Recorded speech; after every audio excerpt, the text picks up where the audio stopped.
இன்னைக்கு ஜெபம் என்கிற சாவி இல்லாததுனால கெர்ச்சிக்கிற சிங்கம் நம்மளை அழிக்க வகை தேடி கொண்டிருக்கிறது. நீங்க முழங்கால் படியிட்டாலே சத்துரு பயப்பட ஆரம்பிச்சிருவான். அல்லேலூயா. இன்னைக்கு ஜெபத்தை குறித்து நமக்கு ரொம்ப அசட்டை ஏற்படுவதற்கு காரணம் என்னன்னா, நமக்கு ஜெபித்த உடனே பதில் கிடைச்சிட்டா ஒரு சந்தோஷம், நம்ம ஜெபிச்சதுக்கு அப்புறம் நம்ம வாழ்க்கை அப்படியே இருக்குதே நினைச்சுதான் இன்னைக்கு ஜெபத்தை குறித்த ஒரு அசட்டை. ஜெபம் பண்ணி என்ன மாறிவிட போகிறது என் வாழ்க்கையில் அப்படிங்கிற ஒரு எண்ணம். நீங்க ஜெபிச்சு முடிச்ச உடனே அங்கனுக்குள்ள ஒரு பதில் வந்துச்சுன்னு வச்சுக்கோங்க, நீங்க ஜெபத்தை விடுவீங்களா? உங்ககிட்ட தான் கேட்குறேன். இப்போ ஒரு காரியத்துக்காக ஜெபிக்க உட்காந்துருக்கீங்க, ஏஞ்சல் உட்காந்துருக்கா, அன்னைக்கு அறிவியல் பரீட்சை 100 மார்க் வாங்கிடணும்னு முழங்கால் படிட்டு இருக்கா. அன்னைக்கு போய் எல்லா கேள்விக்கும் அறிவியல் பரீட்சையில் 100 மார்க் வாங்கிட்டு வந்துட்டா, அடுத்து சமூக அறிவியல் பரீட்சைக்காகவும் அவள் என்ன தான் செய்வா? முழங்கால். ஏன்னா அவளுக்கு தெரியுது.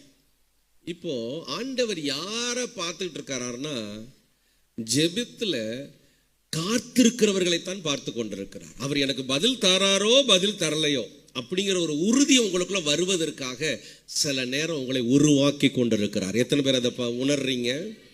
நம்முடைய ஜெபத்துக்கு பதில் வராது என்பது அல்ல, ஏற்ற வேளையில வரும். நம்முடைய ஜெபத்தில் நாம் உறுதியாய் தரித்திருக்கிறோமா என்பதை கர்த்தர் பார்க்க விரும்புகிறார். இவன் எதுக்காக ஜெபிக்க வந்திருக்கிறான் என்பதை அவர் அறிந்து கொள்ள விரும்புகிறார். சில நேரம் தேவைகளுக்காக ஜெபித்து ஜெபித்து தேவைக்காகவே ஜெபிக்க பழகி விடுகிறோம். ஆனால் தேவனுக்காக ஜெபிக்க வேண்டும் என்று கர்த்தர் விரும்புகிறார். நீங்க என்னை பார்க்க வரும்போதெல்லாம் ஏதாவது ஒன்று வாங்கத்தான் வாரீங்க அப்படின்னா உங்களை பார்த்தா எனக்கு ரொம்ப பிடிக்காது. எப்ப பார்க்க வந்தாலும் அதை கொடுங்க இதை கொடுங்க. எதுக்கு வந்திருக்கீங்க? ஒன்றும் இல்லை, சும்மா உங்களை பார்த்துட்டு போலான்னு வந்தேன். உங்க மேல உள்ள அன்புல வந்திருக்கேன், உங்க மேல உள்ள பிரியத்துல வந்திருக்கிறேன். இதைத்தான் நானும் விரும்புவேன், கர்த்தரும் இதைத்தான் விரும்புவார். எப்போ ஒரு சமூகத்தில் உட்கார்ந்தாலும் என் பிள்ளைக்கு ஒரு ஆசீர்வாதம், என் தேவைகள் சந்திக்கப்படணும், என் வியாதி மாறணும், என் பிரச்சனை எல்லாத்தையும் மாத்த நான் ஆயத்தமா இருக்கேன். முதல்ல நீ என்ன தேடு.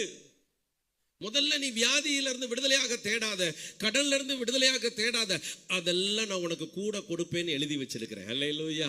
அதெல்லாம் கூடவே உன் தேவையை விட அதிகமாகவே செய்ய நான் ஆயத்தமா இருக்கிறேன். ஆனா முதலாவது தேவனுடைய ராஜ்யத்தை நீ தேட வேண்டும்.